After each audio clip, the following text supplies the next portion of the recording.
Hello बच्चों, स्वागत है आप सभी का आपकी अर्थशास्त्र की ऑनलाइन क्लासेस में। आज मैं आप सभी के सामने उपस्थित हुई हूँ आपका 12वीं कक्षा का चैप्टर 11 लेकर, जिसका नाम है हमारा पूर्ण प्रतियोगिता में पूर्ति का सिद्धांत। पूर्ति का सिद्धांत, इस चैप्टर को हम पहले शुरू कर चुके हैं और इस चैप्टर की 2 वीडियोज़ हम पहले पढ़ चुके हैं। पूर्ति का सिद्धांत जो कि हमने पहले मांग का सिद्धांत पढ़ा था, ठीक उसी प्रकार का हमारा ये चैप्टर है। इसमें पूर्ति से संबंधित है, ये वो हमारा मांग से संबंधित था। तो ये इस चैप्टर की तीसरी वीडियो है।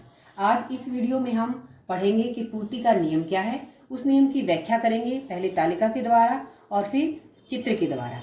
इसके बाद इसके क्या क्या एजप्शंस हैं, क्या क्या इसकी मान्यताएं हैं और इसके कौन कौन से अपवाद हैं। तो पहले चलिए नियम को देखते हैं। पूर्ति का नियम, लॉ ऑफ सप्लाई जो है वो क्या कहता है? क्या कहता है कि अन्य बातें समान रहने पर वस्तु की अपनी कीमत बढ़ने पर पूर्ति बढ़ती है। कीमत बढ़ी, पूर्ति भी बढ़ी। वह अपनी कीमत के कम होने पर पूर्ति भी घटती है। तो क्या कहा गया है कि जो वस्तु होती है, उस वस्तु की अपनी कीमत अगर बढ़ जाती है, वस्तु की स्वयं की कीमत अगर बढ़ जाती है तो उसकी पूर्ति भी बढ़ेगी, वस्तु की पूर्ति भी बढ़ेगी। वस्तु की पूर्ति करने वाला कौन होता है? विक्रेता होता है। और हमें पता है कि विक्रेता वही काम करेगा जिससे उसके लाभ बढ़े। तो जब वस्तु की कीमत बढ़ती है तो उसके लाभ भी बढ़ते हैं। तो उस वस्तु की जब कीमत बढ़ती है तो विक्रेता उस वस्तु की पूर्ति को भी बढ़ा देगा। और अगर उस वस्तु की कीमत कम हो जाती है, घट जाती है, तो पूर्ति भी कम हो जाएगी।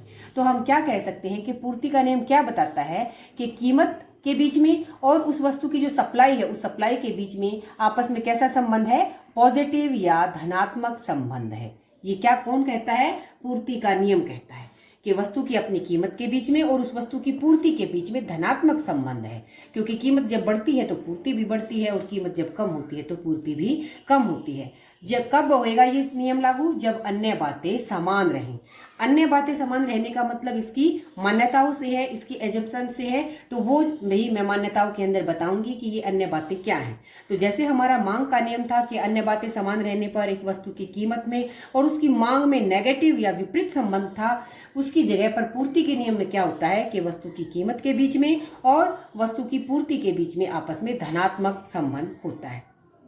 तो अब इस नियम की व्याख्या करते हैं। हम व्याख्या करेंगे पहले तालिका बनाकर, अनुसूची बनाकर और फिर वक्र बनाकर। तो पहले मैंने तालिका बनाई है। तालिका में एक तरफ मैंने PX यानी कि जो X कमोडिटी है, जो X वस्तु है, उसकी यहाँ पर मैंने कीमतें ली हैं, प्राइस लिया है।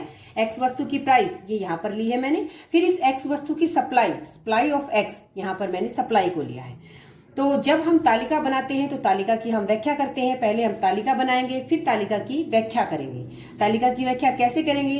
हम बताएंगे कि दी हुई तालिका में जो X वस्तु है उसकी कीमत को और उसकी पूर्ति को दिखाया गया है। कीमत जब X वस्तु की 10 होती है तो उसकी पूर्ति विक्रेता के द्वारा 100 इकाइयों की उसकी पूर्ति की जाती है। और कीमत अगर बढ़कर 11 हो जाती है तो पूर्ति भी बढ़कर कितनी हो गई? 200 हो गई।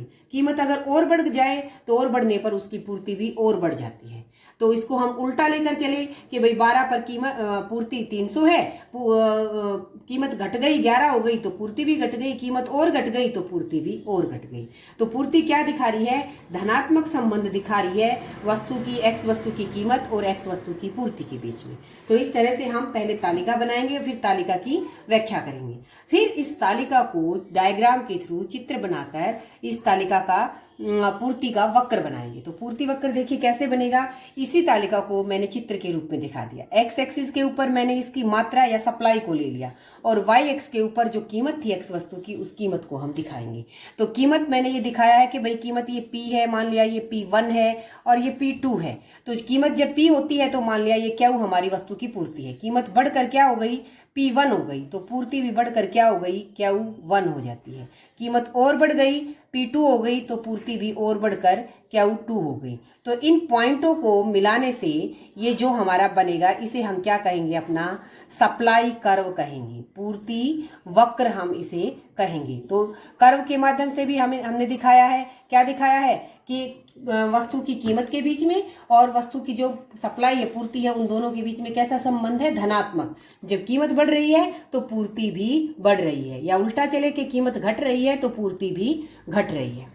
तो ये तो हुई पूर्ति का नियम और पूर्ति के नियम की तालिका और वक्र या चित्र के माध्यम से उसकी व्याख्या। अब मैंने कहा था कि पूर्ति के नियम में अन्य बातें समान रहनी चाहिए।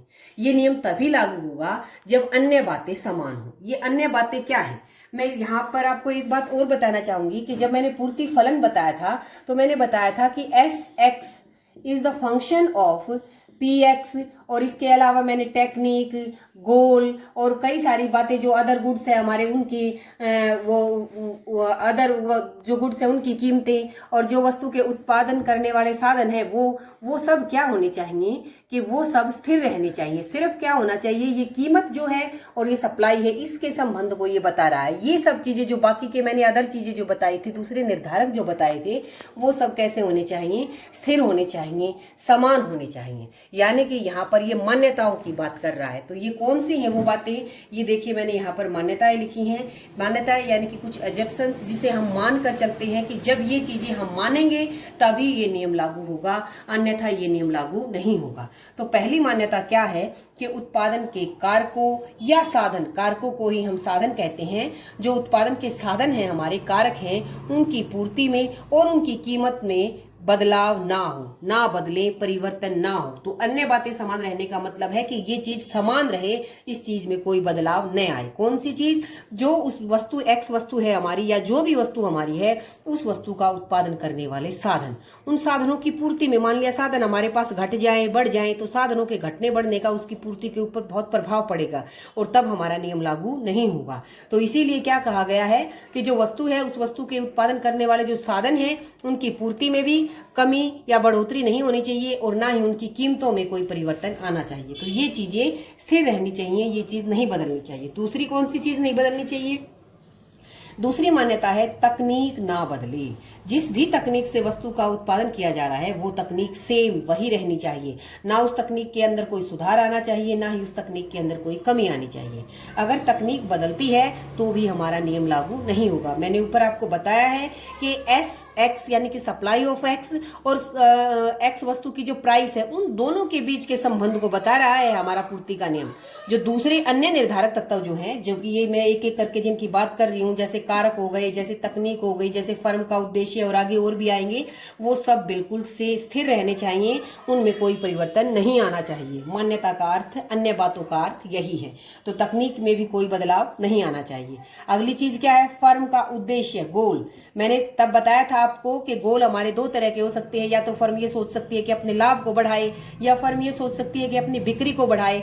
तो जो भी फर्म का एक स्टार्टिंग में जो उद्देश्य होता है, फर्म का गोल वही रहना चाहिए, उद्देश्य वही रहना चाहिए, उसमें कोई परिवर्तन नहीं आना चाहिए, तभी हमारा पूर्ति का नियम लागू होगा।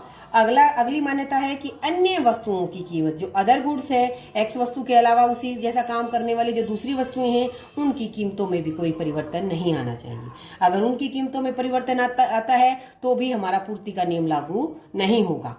तो इसके बाद नेक्स्ट पॉइंट है, भविष्य में कीमतों के परिवर्तन की संभावना न हो।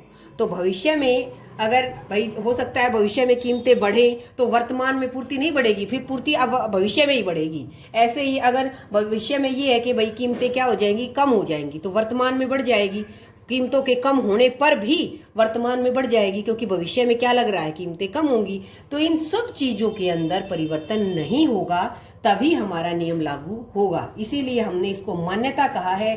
हम ये मान कर चले हैं कि ना तो कारकों साधनों की पूर्ति और उनकी कीमत बदलेगी, ना तकनीक बदलेगी, ना फर्म का उद्देश्य बदलेगा, और ना ही अन्य वस्तुओं की कीमत बदलेगी, और भविष्य में भी कीमतों के परिवर्तन की कोई संभावना नहीं है, तभी हमारा नियम लागू होगा। तो ये तो हुई मान्यताएं, एजम्पशंस।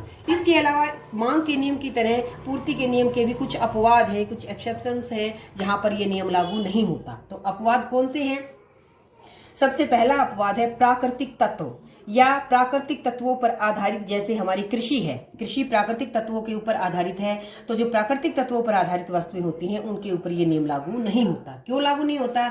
जैसे हम कृषि खेती की ही बात करते हैं कि मान लिया किसी वस्तु की कीमत, गन्ने की इस बार जो कीमतें बढ़ जाती हैं, तो कीमतों के बढ़ने के कारण क्या होगा, किसान ज्यादा गन्ना लगाएगा।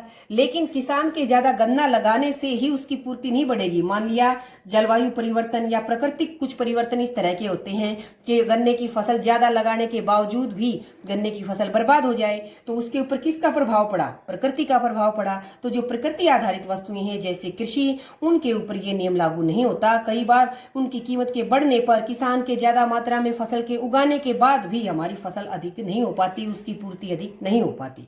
तो इस तरह से हम कह सकते हैं कि प्राकृतिक तत्वों पर आधारित या कृषि आधारित वस्तुओं के ऊपर ये नियम लागू नहीं होता। ये पूर्ति के नियम का अपवाद है।